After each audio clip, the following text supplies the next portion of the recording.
Resident Evil 6 has some outstanding production elements, but expensive-looking cutscenes don't make for a good game. As a story, this not very scary third-person shooter hits some high notes, thanks to 4 interwoven personal tales. But actually interacting with Resident Evil 6 is a chore. This is a wannabe action film that resents your interference and punishes you by forcing on you one horrible QuickTime event after another.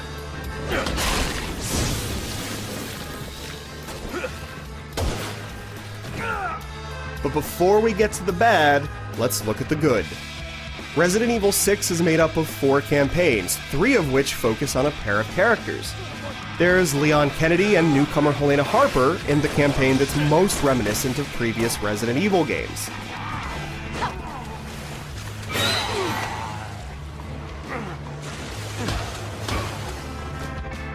There's Chris Redfield and Pierce Nivens in a military shooter type chapter.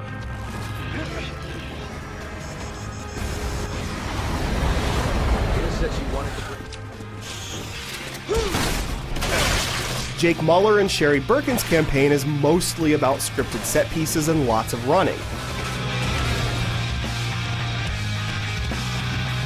And then you unlock Ada Wong's story with its stealth elements and puzzle solving. All but Ada's campaign can be played cooperatively with another player, either online or off. Otherwise, your companion is controlled by the generally competent AI.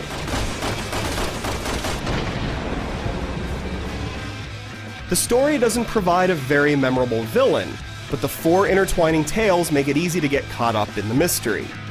The talented cast makes every line ring true, and many of the cutscenes are great. There are some memorable moments here, including a fall from a rooftop that might have your jaw dropping. But cinematics only get you so far when the gameplay between them is so clumsy, so jumbled, so off the rails, that you wish Capcom had just made a movie and forgotten the game part.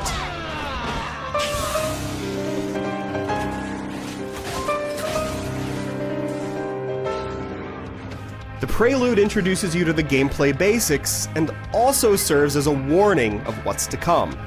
Right off the bat, you discover Resident Evil 6's tight focus on QuickTime events, set pieces, and button prompts.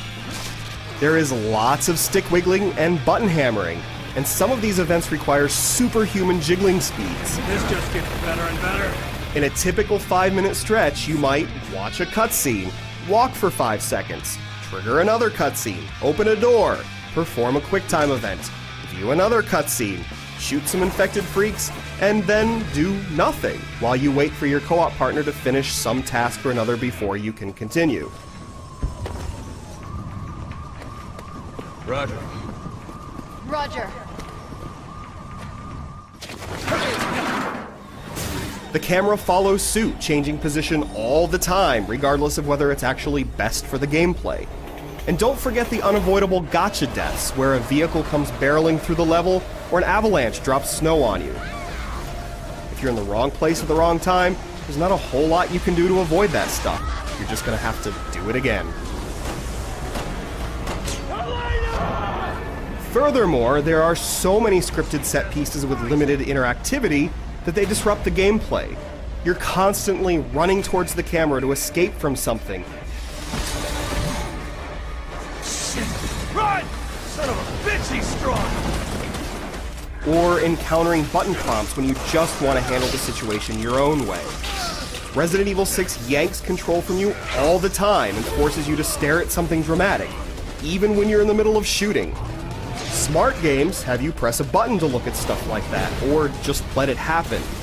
Resident Evil 6 isn't a smart game, and it doesn't care if moving the camera messes up what you're doing. Connection complete. You do kill some mutated grotesqueries in the middle of all this. The core mechanics are similar to those in other third-person shooters, but with the idiosyncrasies that defined Resident Evils 4 and 5. The camera stays close behind your back and the pace is deliberate. Infected enemies behave in all sorts of cool and disgusting ways, and react properly to getting shot or slammed into. You can also kick and pummel them through the use of more on-screen button prompts.